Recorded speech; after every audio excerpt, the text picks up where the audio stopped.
In the end, it will be you and what you prepared. Did you prepare those things that you need to survive for an extended period of time?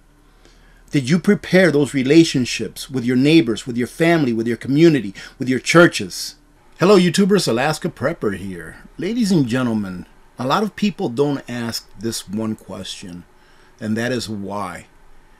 If we are going to learn from the experiences that we've had in the past, and or the experiences that we are currently experiencing, that way we can have a better future, we have to learn to ask why.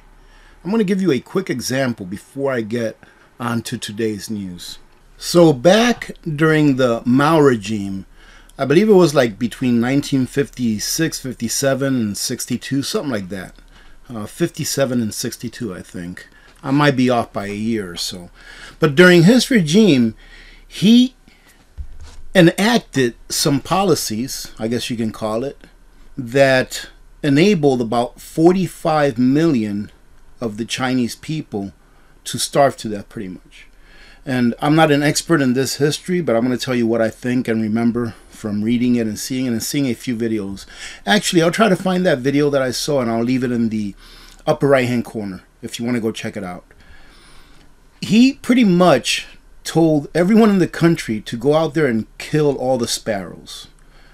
Because the sparrows will go in the field and they would eat, some of their crops and things. But not thinking of what I like to always talk about, the first, second, third, fourth order effect of those actions.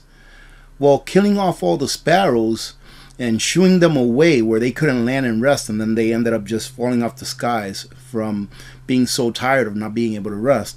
Killing them off ended up creating a huge ecological problem, whereas the sparrows were really good at eating small rodents. They were good at eating locusts and bugs. And then once the sparrows were gone, they had a big problem with rodents and bugs and all of these things that the sparrows were actually contributing to taking care of. So they didn't think about what would happen when the sparrows, were taken out of the picture. And they ended up paying a big price for that. Another one that I remember is something about him taking all of the individual farmers and collectivizing all the farms together, which in the end resulted a lower yield. You see, because people work harder when they're working for themselves than they do when they're working for a collective. It seems that when you're working for a collective, you usually have a good 20-30% of the people who just get by, while the other 50-60%, 70% work a lot harder trying to make up for their lack of work. So that didn't really succeed. It ended up producing a much lower crop yield. Another one that I heard was that during that time he ordered a lot of the farmers in rural areas to go ahead and melt down as much steel as they could. So they ended up turning a lot of their farming equipment like hoes, rakes, things like that, from metal into wood in order to melt down the metal and ship it to the factories in the cities, because Chairman Mao, I said Chairman Chow, because Chairman Mao wanted to up his production of metal or of steel or iron in the country. And all of these decisions resulted in that famine that ended up killing about 45 million people. I would hope that today, when we look back in history, when we see what's going on, we learn to ask the question, why? Why did those people starve under the Mao Empire? Right? Because in schools they teach you, yes, during this time and this time, so many people starved, so many millions of people died because they starved under this empire. But why did they? Because they went ahead and went along to get along with rules that I'm sure they were telling themselves, this is ridiculous. Why in the world are we doing this? And that is why so many people starved during that era. And now we're seeing a lot of these things happen again, not necessarily telling farmers to destroy their tools, but pretty much economies and heads of states of a whole bunch of different countries taking acts on behalf of their people that will in the end result in a lot of people perishing due to energy, due to food. And we still play the game. Why? In my opinion, it's because we've been indoctrinated to say that, yes, if it's the government, you have to listen to them. Or most people have. A lot of people are waking up. So having said that, I want to go ahead and take you to our first story that I want to cover. And I've got a little bit of news to cover today, but I just want to put that out there that people need to ask why. Another one, I know that I like to tell you these stories, right? Another one, I remember during the stimulus, during the health crisis where they were giving out stimulus, I remember me doing a few videos saying, this is only going to come back to bite us. We're going to end up paying this 10 times over. Well, I was wrong. We'll end up paying that stimulus that we received during the health crisis more than 10 times over. But that's not the point. Someone left a comment under one of those videos, and this person asked me or told me, she said, well, AP, those people need that money. They need that money to survive. And I replied to her and I said, that's true. But why do they need that money to survive? What circumstances led them to having to need that money to survive? And it just happens that it was the actions that was taken by government on behalf of the people that led so many people to be broke, to be jobless, to be homeless, or on the verge of being homeless. And therefore, they were more than happy to receive that money from the same entity that put them in the situation that they were at that time. So we have to learn to ask why. Now, this first story that I want to cover with you is in a way heartbreaking, but it's really very disturbing and very sad. The energy crisis in Europe is so bad that some people are thinking of using horse poop to heat their homes this winter. Now remember, ladies and gentlemen, why? Why are they having to do this? It's come down to where prices of energy are so high that there is now a shortage of wood to be able to burn in a wood stove. There is a shortage of wood stoves that are on order but probably won't be here for months. There is a shortage of wood pellets for pellet stoves that has increased their prices by 100%. And now people, in addition to some countries that I've talked about here in previous videos that are burning trash in order to stay warm already, and winter hasn't really started. We got our first snowfall between yesterday and today. So now I consider that winter has started here where I live, but it really hasn't started. The temperatures aren't really that low. I actually don't even have my main house heater on yet because it's just not that cold. And people are already resorting to burning trash. And now they're thinking about burning horse poop to stay alive. And why is that? I'm just going to go ahead and read a little bit of this, probably up to this point here where you see all the yellow. And then we'll go on to our next one, which is a sad story as well. And the reason I'm going through these with you at the beginning, ladies and gentlemen, is because I just talked about not too long ago that people have to question why. Why is this happening instead of just that it is happening? Because if you question that and it gets ingrained in your mind, hopefully years from now, those lessons that you learn now, you can pass on to your children, and hopefully the next generation won't let these atrocities, which is what I consider atrocities, take fold. All right, ladies and gentlemen, a lot of people are going to perish this winter. I'm telling you right now, and it's not just me telling you. The World Food Program CEO is telling you this, that going into 2023, 2024, there's going to be 1 billion people in the world that are going to be at the verge of starvation. And now we're having to deal with fuel as well. As far as people being able to heat their homes, run their businesses, their economies, etc. Europe is facing an extremely cold winter that will be filled with energy shortages, blackouts, and absurdly high power bills. I read an article over the weekend that they're planning on doing 3-hour blackouts. So pretty much like shifting from region to region during the height of their energy use. So let's say you live in region A, they'll turn off your power for 3 hours, and then they'll divert that power to region B, and then they'll turn that off for 3 hours, etc., etc., and they'll do that in order to conserve on energy or on gas. All across the continent, ordinary people can see what is coming, and many of them are starting to panic. And, oh, goodness gracious, you know, I really do hope that some people that have come across videos that we, the prepper community, put out there for them to watch, that they have acted and that they have insulated themselves against what is coming this winter. I know that some have, but I would just wish that many more have done that. Demand for wood stoves is off the charts, and many Europeans are hoarding wood and other materials to burn in their existing wood stoves during the bitterly cold months ahead. We truly are in unprecedented territory, and things are about to start getting really crazy out there. If you live in Europe and you haven't purchased a wood stove yet, it's probably already too late to get one for the beginning of winter. It is being reported that any stoves ordered now could take months to deliver, and prices for wood pellets have almost doubled. It says here prices for wood pellets have nearly doubled to 600 euros a ton in France. And there are signs of panic buying of the world's most basic fuel. Hungary even went so far as to ban exports of pellets, and Romania capped firewood prices for 6 months. Meanwhile, wood stoves can now take months to deliver.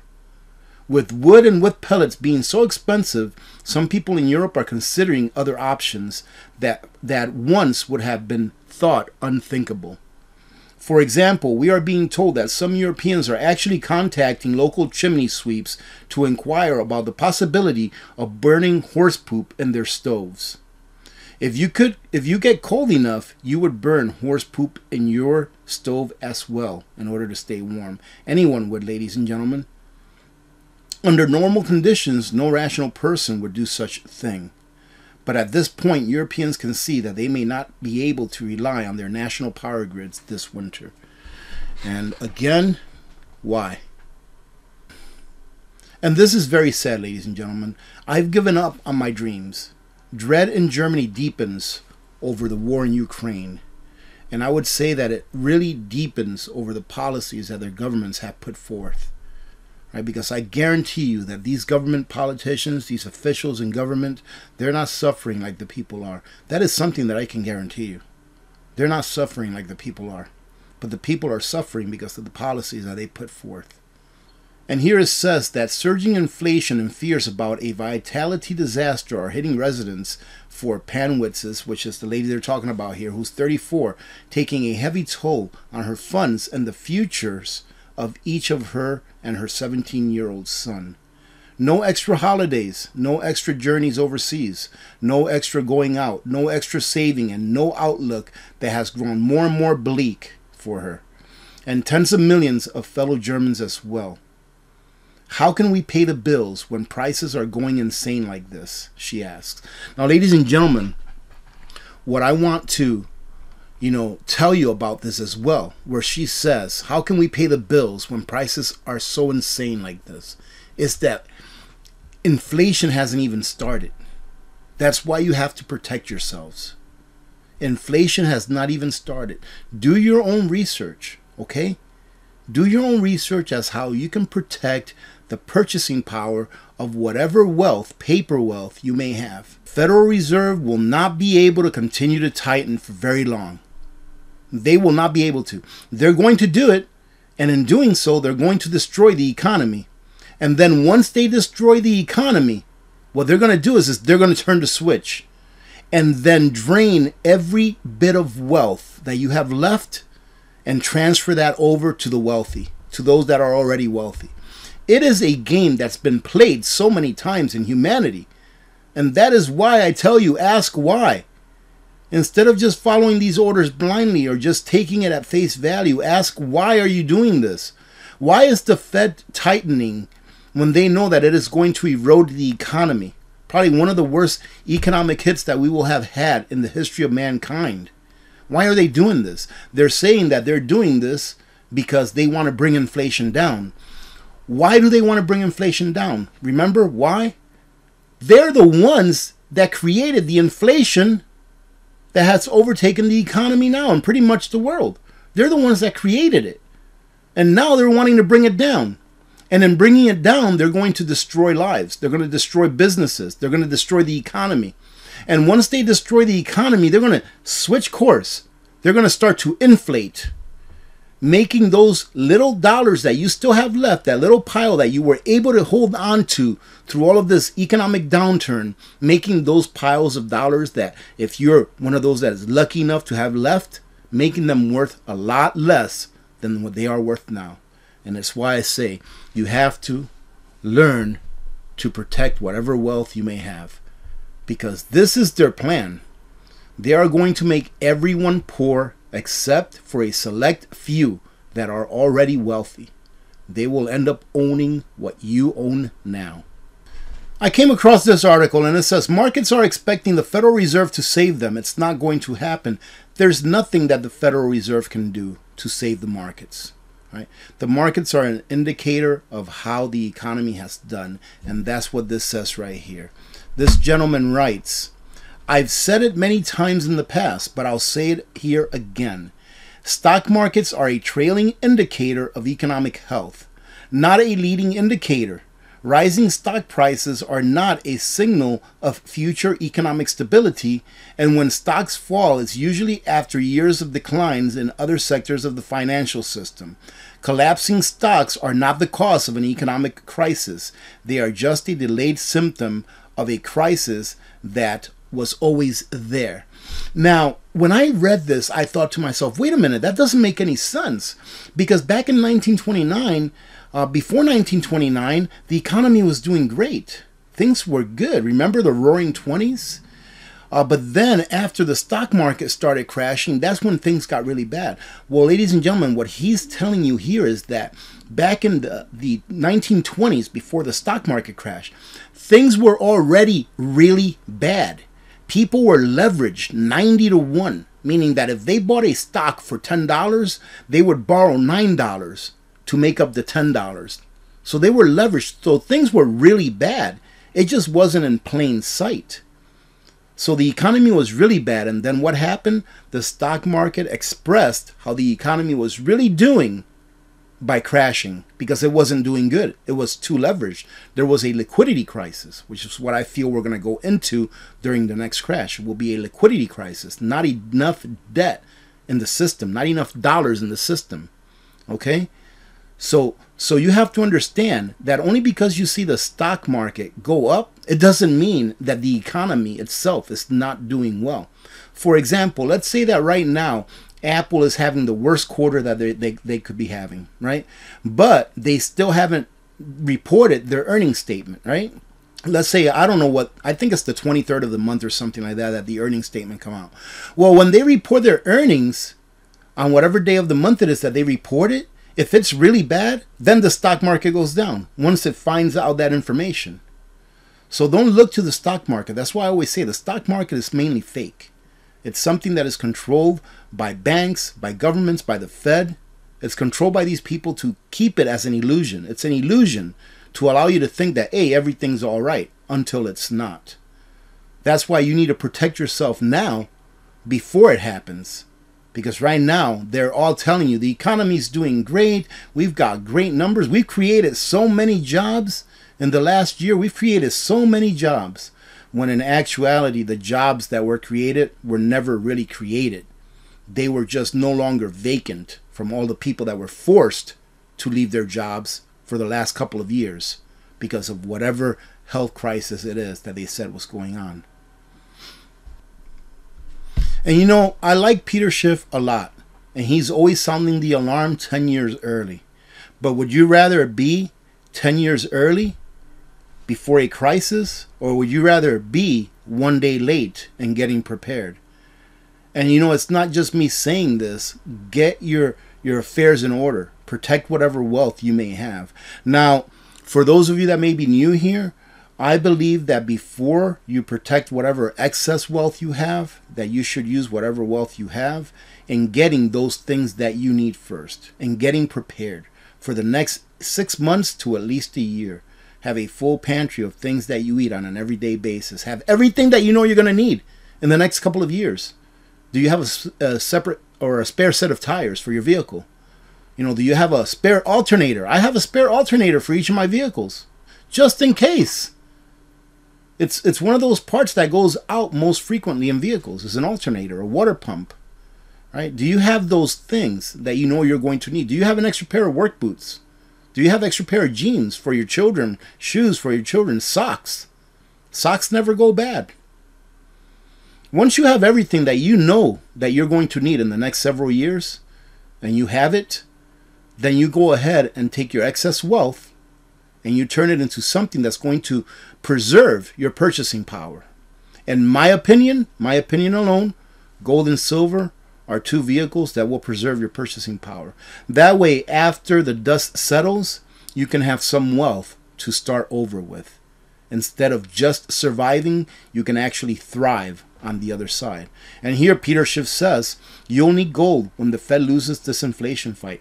And the Fed will lose this inflation fight. Well, it's actually not the Fed that will lose it. It will be us. Because remember, it doesn't matter how high inflation is. Those guys at the Fed, all of their 400 or 500 and something PhDs that they have, along with all of our elected officials, they're going to be fine no matter what inflation is. Trust me, they don't care what the price of gasoline is. But you do, and I do. Why is that? Because it takes your labor to purchase that gasoline. Whereas all of these elected officials, it's not their labor that purchases their gasoline. It's ours. Because their salaries are paid with our tax dollars, i.e. with our labor. And I just wanted to show you this one last article. I'm not going to go over the whole thing. I'm just going to comment on it. However, I will leave the link to every one of these on a pinned comment so you can go revisit them if you would like. This one here is kind of like a slap in the face. All right. If you all remember back several years ago, and remember that I'm apolitical. I could care less about what side you're on. I'm on neither side. I am on the side of right. I am on the side of good. I am on the side of we the people. That's whose side I am on. But you remember several years ago where a certain president was awarded the Nobel Peace Prize. And it just turned out that during that president's administration, thousands of innocent people, weddings, school buses, etc., were pretty much eliminated with drones. And this gentleman received the Nobel Peace Prize. Well, ladies and gentlemen, here's the new slap on the face. Ben Bernanke was the Fed chair before Janet Yellen. So it was Greenspan, I think it was Volcker in the 80s, then Greenspan, then Bernanke, then Janet Yellen, and then now Jerome Powell. And Ben Bernanke was the chairman that initially started to do quantitative easing. He is one of the reasons why, well, probably not. He's just probably a puppet, just like almost everyone else. But he was the chairman during 2008 that started to do quantitative easing. It started under his watch. And a lot would say that he started the whirlwind or the cycle that we're ending right now as far as the economic cycle, because we're going to have a huge crash. Well, he got the economics Nobel Prize for research on banks and financial crises. And what I say to that is that he is getting or got the Nobel Prize for economics for researching the very crises that he helped to create. And to me, that is a slap in the face of all of those people that under his watch, ladies and gentlemen, remember why? Under this gentleman's watch, so many people lost their homes, so many people lost their jobs, so many people lost their retirements, and many, many people took their own lives because they saw their life fading away. They saw their life's work just gone in a matter of weeks. You have to take responsibility for yourself and your families first. This guy right here that you're looking at on the screen, he's not coming to save you. And neither is any other governmental or non-governmental institution. In the end, it will be you and what you prepared. Did you prepare those things that you need to survive for an extended period of time? Did you prepare those relationships with your neighbors, with your family, with your community, with your churches? It is up to you, ladies and gentlemen.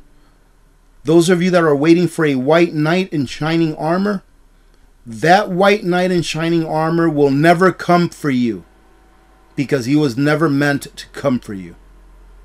What is happening now in the world, not just in the United States of America, in the world, what is happening now is the greatest wealth transfer in the history of mankind.